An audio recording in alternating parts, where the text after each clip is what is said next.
안녕하세요. Hello everybody. I'm Cassie Casper of Talk to Me in Korean, and today I am going to go over a Korean study hack with you. Whenever you're studying a new language, especially when you're studying vocabulary, you really need to spend a lot of time with each word so that you can really learn it and absorb it. So today I'm going to show you how I study, and I have with me my News in Korean textbook and my Talk to Me in Korean 100-day study journal, and also a cell phone because I'm going to be using a dictionary app, and I'm going to show you how you can use this dictionary to help you study Korean. So first, I'm going to look in here and I'm going to see which words that I need to look up in the dictionary. So let me find those first, and then I will introduce the dictionary to you.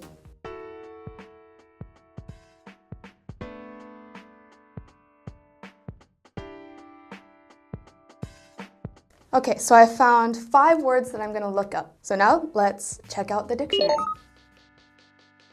And when we open it up, this is the Korean dictionary for Korean learners. So this is only available on the Naver Dictionary app here. You can also do it on the mobile version of the website as well. So here we have the landing page, and it has a couple of things here at the beginning. It has an open dictionary here, and that's where people can put user-submitted definitions. This is especially useful for things like slang words. A lot of times, slang words that haven't been added to the actual dictionary yet will be in this open dictionary because people will put their own definitions to it. Then we have just some like words of the day sort of thing, words by importance here. An open dictionary, like I said earlier. Then it has some tips, like some grammar tips. And down here, oh, what is this? We have Talk to Me in Korean. You can see some resources for learning Korean. So here there's TBS, there's Talk to Me in Korean, and actually, funny thing, this TBS and the Talk to Me in Korean, both of these links have 경화 in them. And later on this landing page, you'll actually be able to see a lot of our materials, like pictures of our books, very big on the landing page here, so look out for that. All right, so I have 5 words here that I'm going to look up. So the first one I'm going to look up is 지나친. 지나친. So here we go. And as you can see here, as soon as I typed in the word, a lot of different words came out in the suggested box. So 지나친, the very first one, I'm going to click on that, and it will take me to the definition page. At the top, one thing that's really nice here is it shows you the basic form. So 지나친 is actually conjugated. So if you don't know if something is conjugated or not, you can look here and it says basic form. So it'll show you before the conjugation. So this is 지나치다, right? And it also searches for that base form. Here it shows me the different definitions. So we have excessive, immoderate, undue under 지나친 here. So in the news textbook, it says that 지나친 means excessive. So I'm going to look at the one that says excessive. So we can click on, here we go, excessive. And it will actually show me some of the related words. So here we also have 과도한. So there's a new vocabulary word that I can learn as well. If we look down here, we have examples. So there's a lot of examples here. If you see right here, it says 613 different examples. And this is what I love about Naver Dictionary, is that it just has so many examples. And if you look next to it, there is a little speaker icon. If you click on that, 지나치는 주는 건강에 나쁩니다. There we go. So that one is excessive drinking is bad for your health. And it tells you how to pronounce it. And you can go here and you can click view more examples. And you can see all of those 613 examples. So if you look at these, it will have the word that you're searching in bold. So the top one, 지나친 and excessive, both in the Korean and the English, are completely in bold. So that helps a lot. So going back to the main page for this word, we have below the examples, there's this thing called VLive fan subs. This is actually a fairly new feature on here. And personally, I actually would not refer to this because these are very rough translations.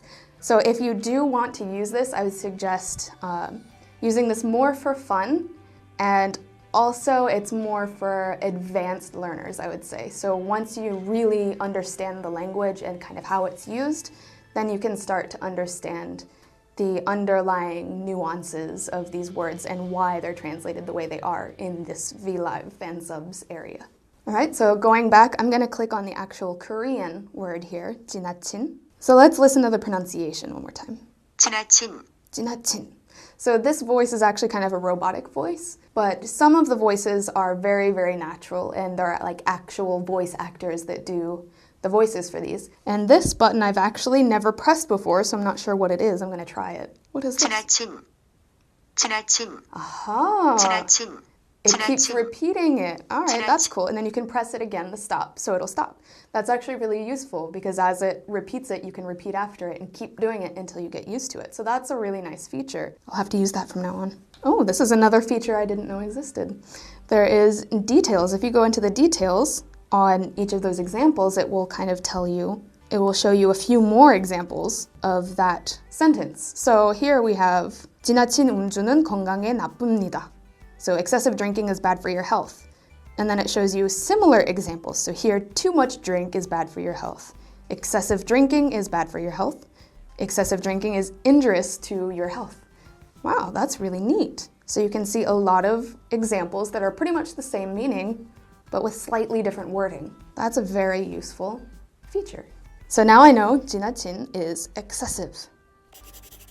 I want to remember this word, and I want to be able to study it again and again, so I want to make some flashcards. So to make flashcards, if you look right here underneath of the word, it says vocabulary list. So you click on the vocabulary list, and then you can select a word book if you already have one made, or you can create a new vocabulary list. So I'm going to create a new one, and it says 새 단어장 추가. So here, the new one. This one is going to be news in Korean. And then 저장, save. Okay, so now I've saved it to my word list. So I'm going to go ahead and add the rest of my words to my word list, and then I will show you how to access them.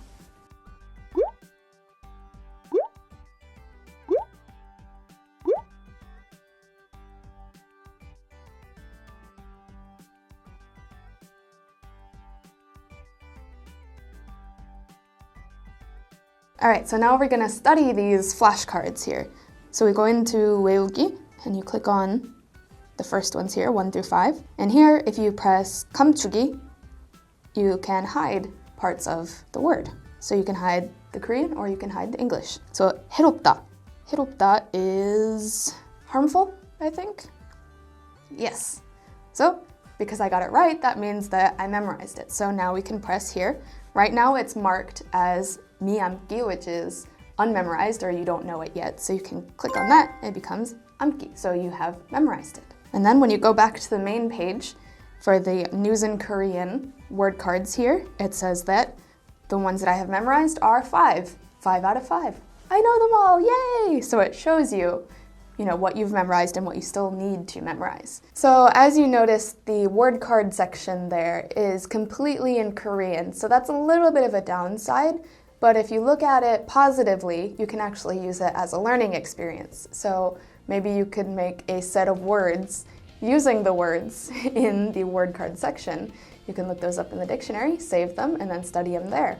Overall, though, I think this is a really wonderful way to study Korean. It's any language, really, but this is the best way that I've found, especially for me, to learn Korean. Especially, my favorite thing to do is to watch TV, and while I'm watching TV, I will write a whole list of these words that I don't know, and then I will use this dictionary application to study all of those and to save them in word cards and to study them again. So I really hope you found this useful, and I hope that you will go out and you will try. And actually, so that you will try, I'm going to give you a mission. So I'm going to put about 3 words over here. I want you to look these up in the dictionary, and I want you to write down in the comments either the most interesting example sentence that you found or an example sentence that you have made yourself from studying that word in the dictionary. So you think you're up to the challenge? I hope you are, and I want to see you down in the comments, all right? And don't worry, I will put all of the links to the application, both the Android and the iPhone application, and the mobile website down in the description box below. So check those out and get to studying. Bye-bye.